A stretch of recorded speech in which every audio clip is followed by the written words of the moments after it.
Okay, life gonna come at you fast. But you know what? You gotta stay ready.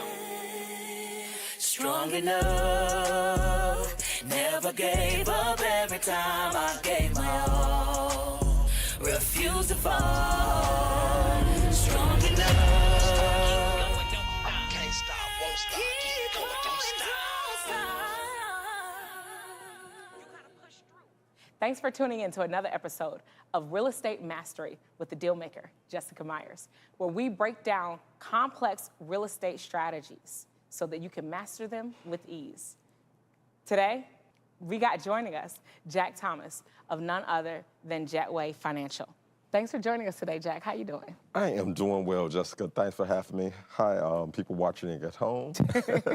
One of the main things that we like to do here on the show is to really create an atmosphere where people can tune in, they can learn about a lot of these strategies that they may hear about, because one of the things that people know the power of real estate. They know that they should be involved in real estate in some capacity, but they are not sure which strategy is best to employ.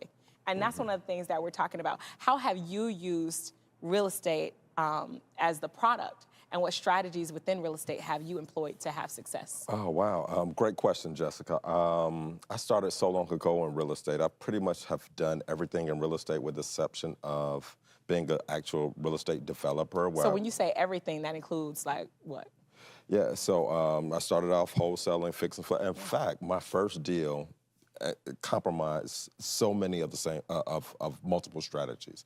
It was we thought we were going to fix and flip, so we purchased the property through a wholesale from a distressed sale, and from that distressed sale purchase, I wrote the lady a $5,000 check, and so she I'll tell you about that later because she actually never cashed a check. Right? Oh wow. So I wrote her the check. We took possession of the property immediately, and it was a 6-unit, beautiful gray stone building on the west side of Chicago. So technically you got it for free because if she never... Technically we got it for free. Okay, so you got into your first real estate deal. Right. So we walked in, and it was just a shell, right? So, which is how we liked it at the time, because we thought that we were going to go ahead add value to it, and we were going to go ahead resell it after we rehabbed it. What happened was, for our first deal, I had a partner at the time. For that first deal, it was a little more complex than it was too much for us, right? It was 6 units. It was more than what we could handle. So a few months after being in the deal, what we ended up doing was we were going to sell it to what we thought was an end buyer, who actually turned out to be a wholesaler. And so at the closing table, we had a hard money lender. The same hard money lender that was going to actually fund our deal was funding the entire thread of deals that were attached. So when we showed up to the closing, first of all, the lady brought the check, and she said I couldn't cash it because she had the wrong last name on it. And so I had to give her a good check. So it wasn't free. So you had to go back and pay. Yeah, but the deal paid for it all. And that's the thing, you know, if you get a good deal and there's equity and the deal, or equity on the after repair value, that covers everything that goes along the way. So that's what it is that I learned on that first transaction. So the the buyer that we had, he was wholesaling it to an end buyer, so everyone added their fees on top of it, and it was all being funded by that same hard money lender that we initially brought to the table. So for my partner and I, we became great friends with that hard money lender. We built a strong relationship with him. Because you just helped him to eat 3 times off of the same deal, correct? Absolutely. So he ate 3 times off of one deal. But that's why, I guess, you know, we look at real estate and the asset, but what you're more so talking about is more of the capital structure. That's exactly right. So I was giving you that story to actually lead into that. So what I learned from that first transaction was something bigger than what we think that real estate is, right? So now that I'm on the private banking side, what I realize is real estate is just the collateral for the true asset. The true asset is the note. So so now on this side, you know, I put money to work and I actually acquire notes or originate notes, and we secure that capital by the actual real estate. So now, what is a note defined as? A note is simply an IOU, right? So these green pieces of paper that we carry in our pocket, Call it cash. Right, Some let's people call call it it cash, cash. right? Some people call it other things, but they're really IOU notes. It's really an IOU. It tells you directly on there it's a Fed Reserve note. A note is just an IOU. It becomes legal tender by the Fed Reserve Act of 1913, and that's why we use it to pay all debts, goods for public and private. So you dropped a lot of gems, and I want you guys to make sure that you guys grasp the concepts of what's being said and what's being, the principles and how they're being parlayed and played in actuality and in real life. So, yeah. So from that, right? Money is, well, let's talk about how wealth is made now, because that's where we're going, right? So for me, I learned from a variety of things, but what it comes down to is the core of a concept. So once I understand the core of the concept, I realize that everything else is just an application of that initial core. So when we're talking about wealth, because that's what we're talking about mastery, right? Mastery and wealth. So we're going to talk about wealth. Let's talk about how wealth is built, right? So wealth is built from 4 different areas, and this is the core concept of it. And we'll talk about the application of those 4 areas. But the core of it is, the first thing is leverage, right? So we're going to leverage a bank to acquire real estate, right? So that's the first thing, is leverage. leverage. The second thing is resource circulation, right? So that bank is putting money into that neighborhood, into that community, for that borrower or that real estate investor to acquire the property. That real estate investor turns around and goes to Home Depot or wherever to buy products to go ahead and put into that property to improve it. So sending money through the funnel. Exactly. So sending money, activating the money. Right. And that's that circulation, the velocity right? of money. The velocity of money, right? We talk about that often. So we have, initially, again, we got leverage, resource circulation. And then you're going to duplicate that, because you're going to do that over and over again, because that's going to be your cash flow system, right? And when you really get good, automation. Automation is the 4th component, which puts everything on autopilot, and that's where the true wealth is being built from. So some of the asset classes that we've been able to partner with and do together, do you want to speak about those and maybe, how the capital infrastructure that you just mentioned aids to the success of those programs? Yes, good point. It all comes down to strategy and structure, right?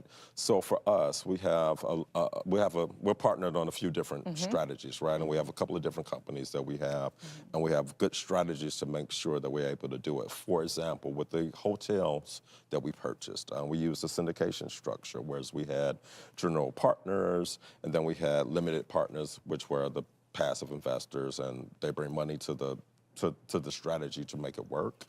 And then once that money is in play, we turn around and we purchase the asset.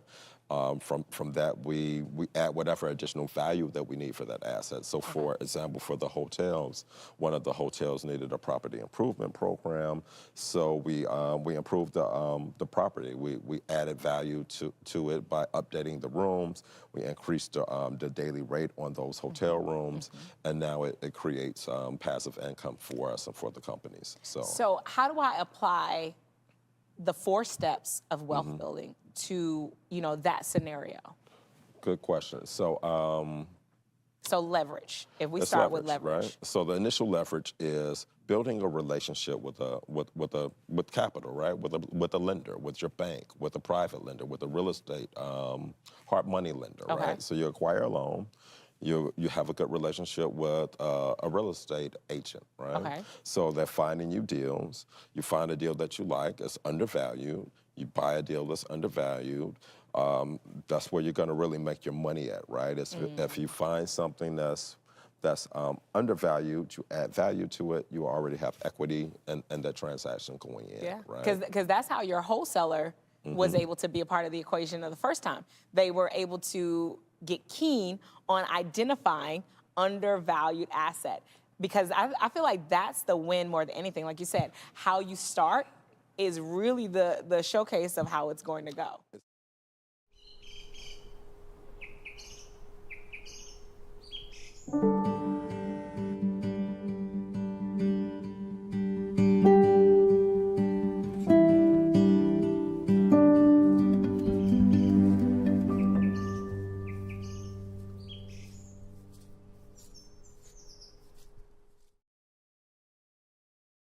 Part-time job, full-time hustle, all-time Shiro to all of us. You nurture, we listen. You teach, we thrive. You lift our spirits, but we've got to lay down the truth. It's time for you, our Shiro, to stretch for the stars. A free online chat can give you the personalized tips you need to start boosting your retirement savings today. Start saving more for retirement so you can feel prepared and live your life to the fullest. Visit aceyourretirement.org.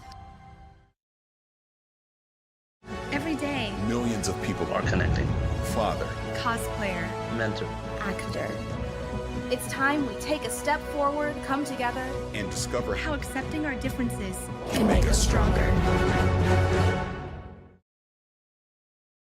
It's funny, you know, so like I was telling some colleagues, you know, when you buy low, you cash flow, right? Yeah, And that's buy low, buy cash low, you flow. cash flow, right? That's Buy the low, secret. you cash flow. So like, and the reality of it is simply this. Money is made on the purchase, it's just collected later. So if you go into something and it's undervalued, that's when you have a good deal, you add a little more value to it, and then that's when you go ahead and receive the profit stream that comes from there. So is that the leverage piece? That is the leverage. That's also a leverage within your leverage, right? So great insight. So another thing is, even though those 4 principles work, you could apply those 4 principles even within your strategy to give you additional cash. So Nice. Yeah. I like where you're going. Okay, so we got leverage, and Yeah, then leverage. how does the next one then apply? resource circulation, right? So you want to buy smart, right? So when you think about the Walmarts of the world or the Amazons of the world, right? What it is that they do so now we're going to go into something a little bit different. So what it is that they do is they realize that in order for them to make more money, they either have to buy at a deeper discount or raise their price a little bit higher, right? So in real estate, the same thing applies. You know, when you get a distressed sale, that's when you go ahead and you're buying at a lower point, right? If you're buying a note from a bank or from a hedge fund or something, you're actually getting it at the lowest point. So when you add value or you just sell, now you can go ahead and sell at market value and you could get some profit. But if you added value to it, you could sell at the after repair value and get even more profit, right? So so that's the leverage and the application of how you apply that resources to make it circulate. And you're also circulating more income because you're bringing in more passive income. So that's the additional leverage within that same strategy. Ow. I feel like I'm watching MJ and the Bulls in like 1998. Like you're seeing real strategies being applied, real financial principles being applied to real estate and how you can use it, you know, to increase your portfolio. So the next thing I would say, so we got the leverage, Right. we got the resource circulation. That's right. How do I get the automation within that same? Let's not skip past duplication. Duplication. You can't get the automation Duplication. without duplication, right? So the thing is, you don't really want to just do it one time, right? If you do it one time, you're still living paycheck to paycheck, right? You have Even to have, as an entrepreneur, right. even as an investor, Absolutely. even as a flipper, That's you can right. still be living paycheck to paycheck if you don't have the key element of duplication. You have to have duplication, because if you do one deal, you're still broke, right? So by building other relationships, and those relationships are also a leverage. Right? You're leveraging their know-how, you're leveraging their expertise, you're leveraging their resources that they bring to the table. Yeah. I mean, that's actually how we started partnering together, leveraging each other's resources. Absolutely. You have a particular set of skills, and I have a particular set of You skills. certainly do. And together we were able to come together and do a lot of big commercial deals. Yes. And I mean, that's been fantastic. What were you about to say? Let's not skip too far past the duplication. Okay. Because it's the practice of doing these things over and over again that brings new deals, new opportunities, new structures, or duplicating those same structures, and then you go ahead and that's when you get the passive income. Well, not necessarily all the way passive, because you're still being active to create the income, right? So it's only passive income if it's rental property, right? But if you're doing fix and flip, that's active income because you're physically doing an activity to go ahead and get income, right? Yeah. So the automation is when it works on its own, right? So the strategy would be at that point, buy and hold, right? So the hotels, for example, is an automated process, right? It works on autopilot. We have other mechanisms that are working on our behalf so that we don't have to physically be there to do it. Yeah. So, and that's the hospitality management staff that we have that runs all three of the hotels. So, Yeah. I mean, so how long did it take you to master all 4 principles? Like for people that are starting at, okay, principle number 1, how long did it take you to master all 4 of them and then for them to work for you? For me, it was like I'm a fast study on some educational principles, right? So I from the background that I had, it put me in a good opportunity to be able to form relationships and form relationships fast, right? So I leverage a lot of relationships. I build relationships. So it was quicker for me to acquire more assets. But to get to the point to where you were fully automated, that took a little bit of work, right? So and it took a little bit of finesse. It took a little bit of going to different classes, like real estate mastery, right? So I encourage anyone that's watching, you know, participate, follow Jessica, follow some of the different places that she educates on, because even as we further educate, we further learn and we build new relationships that help get us further along our way, and we apply those leverages, we apply those resource circulations, we apply the practice of duplication, and that's what gets us to the automation point. So and it's not a quick answer because it's a journey, right? So, but I'm sure that you could attest to it, right? From building relationships, right? That you ended up getting to the automated point at a quicker pace, right? Yeah, and it's a thing I like to call networking. It's like your net worth is equal to your network. And I've heard that for so long and thought it to be cliche until I understood that, wait, I feel rich. Why do I feel rich? Because my network is rich. Not about the money in the account or the assets I have access to, but the people that I can put in place to handle and take down complex issues and complex things. And that's a way, too, to expedite your way of getting to your goals and your success. I got a question for you. Like, what was your biggest challenge on your journey? Oh, gosh. I think the biggest challenge on my journey is understanding that it was a journey. And not feeling like I got to get to the destination, got to get to the next step, got to get to, you know, because obviously when I went to quit my job, it was like, I got to get to, you know, making $100,000 or getting $1 million. That's $10,000 a month, right? Exactly. It's funny. That's always the number. Exactly. It's a real stat. That's always the number. 10,000. I just need, if I can get to $10,000 a month, I can quit my job and I'll be okay. Right. And then when you get that and you get there and you're just like, but I need so much more because now I got more assets. So now with the number of assets that I got, I need more than $10,000 to operate. Because even now, looking at our portfolio, through our portfolio, we pay probably over $50,000 a month in mortgages. Oh, easily, yeah. And different properties in various places. And it's just like, wow, that $10,000 is nothing. So it's not about the goal.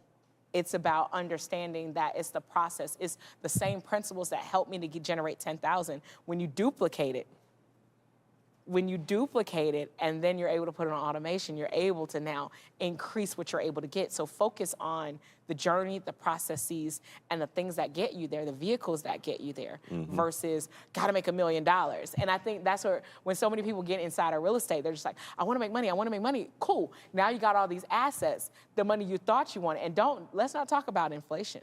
So then we're gonna talk about your spending power and your buying power. So the money you thought you needed today, when you talk about inflation and other things like that, it's not the same buying power that when you finally get it that you'll need. Don't forget tax. And then taxation. And that's tax, right. So if you're not educating yourself on different tax principles that need to be in place with each of your strategies, then you can be out here losing. Because one of the things that I had to get clear on, and you actually helped me about product and strategy.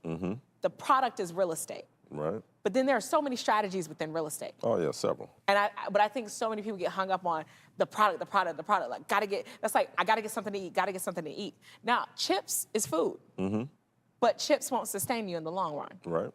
And that's the thing. It's like you have to understand, you know, that's where you had the food pyramid to show you how to put together a meal, to make sure you're getting a nutritional balance meal. Now, whether it's nutritional balance is a whole nother conversation. The irony is, since we were bringing up nutrition, you know that was funded by Department of Dairy and Department of Meat, right? So that was nothing other than marketing, right? Which is a whole nother type of leverage, you know, for a business strategy to create wealth.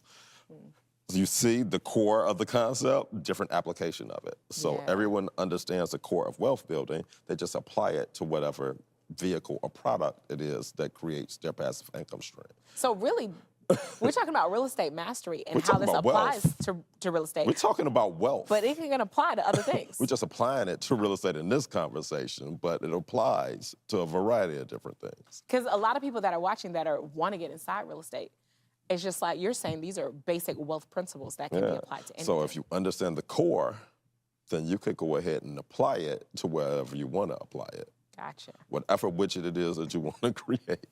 Now do y'all see why I feel so rich? When you got friends like this, or you got partners like this, you're networking. You're having elevated conversations that get you to see things differently. Because to me, I look at it like we're players on the field. Like, do we know how Super Bowl's gonna go when they're back there strategizing? No, but you know the players on the team, and you know certain plays that will help you win. And you go out there and you do that to the best of your ability. Okay, I keep on saying self-reflection, but it's true. This is what I really think.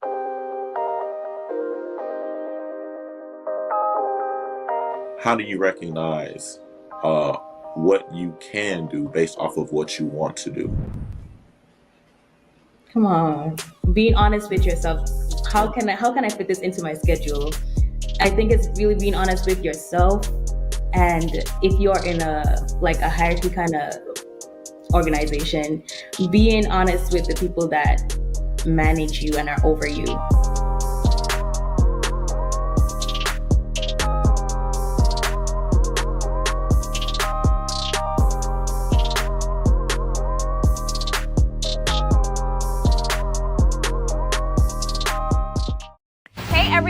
Welcome back to another episode of Single in. When we do think about building relationships, even professionally, it comes from consistent delivery on promises and effort. It is kind of like an insert, almost like a peekaboo, like, what would my life be like with this person? Yeah. You know, like. That's a good way to look at it. Yeah, you know, like. Besides sex and in the sight of God and taking vows in front of all those that you love, what's the point of getting married?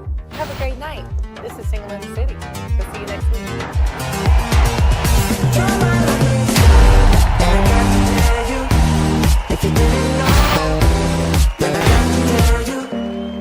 You're my lucky strike.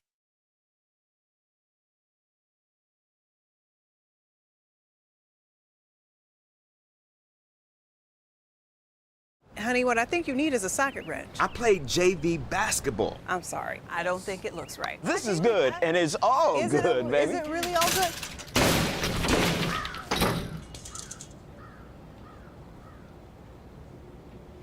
If you love me enough to routinely test your handyman skills, not to mention the strength of your marriage, then of course you'll visit nhtsa.gov/therightseat to make sure I'm in the right car seat. I'm gonna call my dad. I look at, I'm risk averse. You know, when I first got into real estate, you know, we just had a whole lot of hope, right? It was hopeism, right? You know, well, I mean, you paid, you gave somebody a check and they couldn't even cash it. So. Right. We were all hoping. She was hoping that she was going to get paid. We were hoping that we were going to make some money from it, right? So, like, from that hope, though, you actually have to do something, right? You have to do something with that. You have to actually learn some things along the way. So as you're learning along the way, you're building those relationships. You get a better understanding of how money truly works. So once you understand how money truly works, the core of the concept, the core of finance, the core of wealth, then you could go ahead and do something more powerful than what you initially thought that you were going to do, right? So like when you started real estate, I'm pretty sure you thought that you were probably just a fixer-flipper, right? Right. Well, I right? actually got my start as a wholesaler. Oh, even lower, right? Exactly, because you know when you're a wholesaler and you send out those messages to the investors and you're like, hey, you can make $60,000 from this property. Right. And like you said, when you start seeing the same players and lenders at the table, you're like, that's the same lender I was talking to. Yeah. Wait, if he talked to the same guy I was talking to, how am I giving him all these deals that he can make 40, 50, 60,000 and I'm barely walking away with 2,000? I mean, he's getting a percentage off of everything. Exactly. Right? He's controlling the whole table. So that let me know I'm in the wrong place, the wrong seat. Think about this. Monopoly, right? You play Monopoly as a kid? Oh, yeah. Yeah? Who always won? The bank? Every single time. Every single time. The only time that banks actually lose is when they're over-leveraged, when they get greedy, and they start shifting their lending criteria. Oh, shifting the lending criteria. Right. So You're dropping bars. So think about the market that we're in right now. Okay. Right? So the Fed raised inflation, right? So you're seeing now the cost of money is going up. Yes. So you'll start seeing, so what that means is, and even within this first quarter of this last year, banks started lending less because the cost of money was more, right? So because the cost of money is more, people don't want to buy as much of it, right? So because it's more expensive. So now what the bank does is they change their lending criteria to make it a little more enticing to bring you back to the table to purchase some more of their money. Right? Gotcha. And so now that you're purchasing their money at a higher cost, but now from someone that may not have been able to get a deal beforehand, maybe credit might have been a little bit questionable, had a couple of blemishes. Now, oh, don't worry about it. We have these bank statement loans. No-doc loans. No-doc loans. But aren't the no-doc loans the thing that sent us in the crisis before? The no-doc loans? Yo, yes and no. So, Yo, I'm gonna use that. Yeah. So it was part of it, right? But it was a bunch of other layers. It was a bunch of other things that contributed to it. You didn't have actual real borrowers that could paper up, so they didn't have real capital to sustain the loans of which that were happening. So then when the market shifted, real estate value decreased. And then it creates the panic that you'll see in the media. And so all of those things, all of those other X factors took place. This economy is a little bit different. We are hyperinflated, but it's not just in real estate, it's everywhere, right? So it's in all pretty much goods and services. So I don't think that we'll be as bad as that. You know, economic if conditions there, right? aren't there to be as severe as before. But I believe that it's still going to be a problem, you know, in the market. So if you're following Warren Buffett's thought process, if you want to be on the opposite end of whatever the hype or the sensation is in the market. So if everyone is eager to buy, you need to be selling. If everyone is eager to sell, you need to be buying. So you buy at the distress, you sell at the height of the market.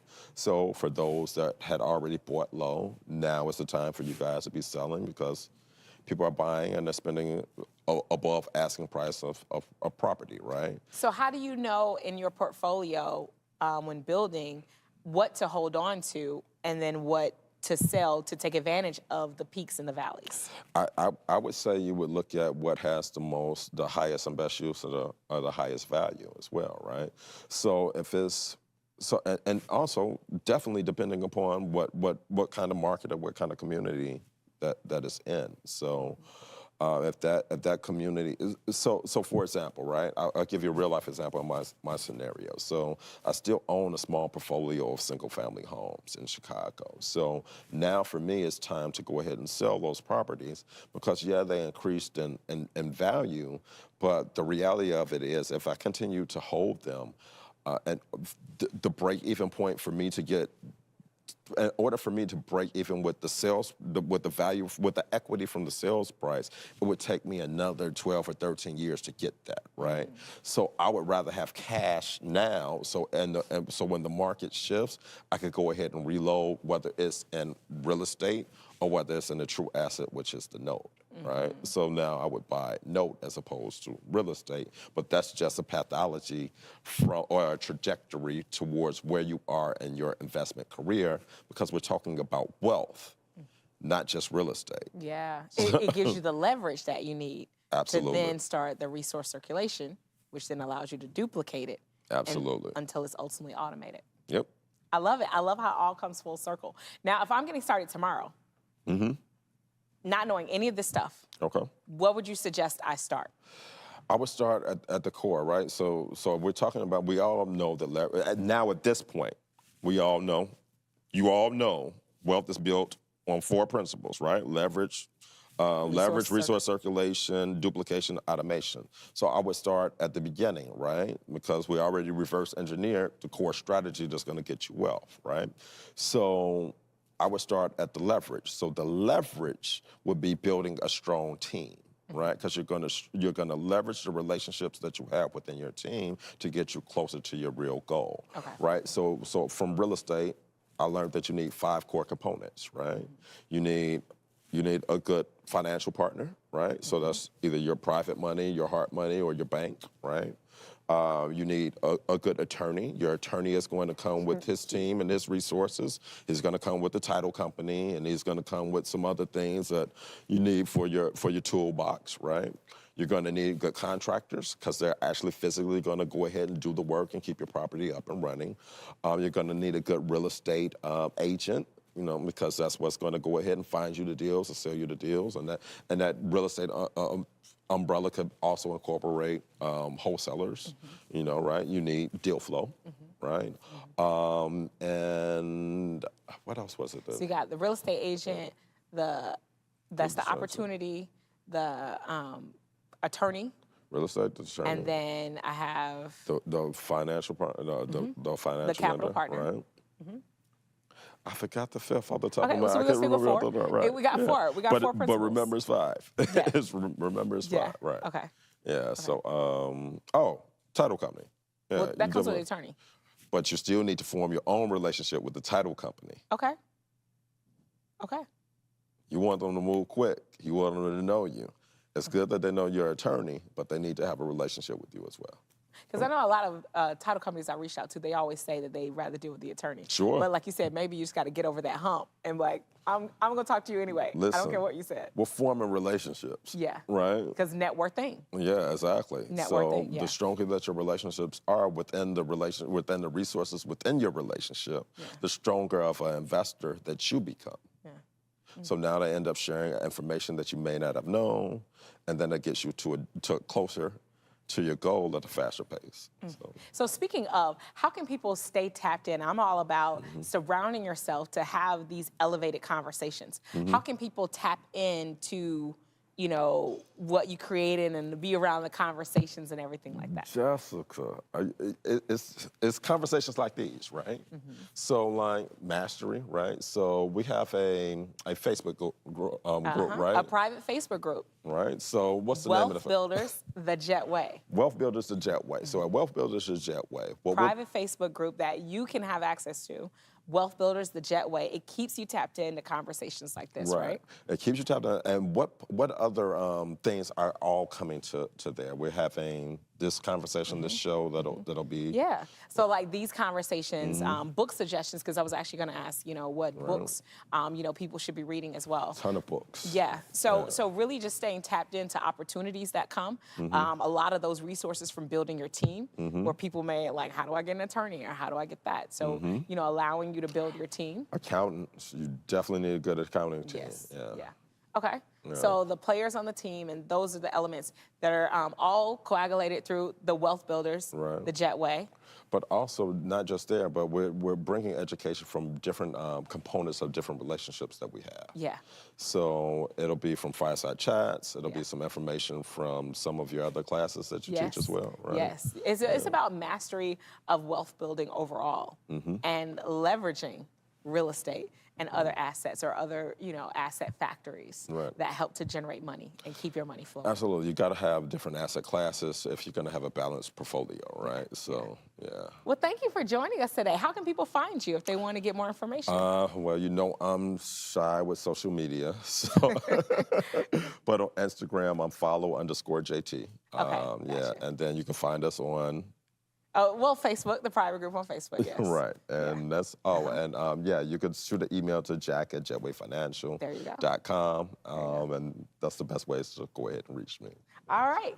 Thank you so much for continuing the ethos of having these high-level, intriguing conversations that allow people to take a deeper dive into complex real estate strategies and simplify it and master it in the easiest way possible. It's your girl, Jessica Myers, the Deal Maker. Thanks for tuning in. Bye now. Still standing tall. Strong enough. Don't stop. Keep going. Don't stop. Keep going. Don't stop. Don't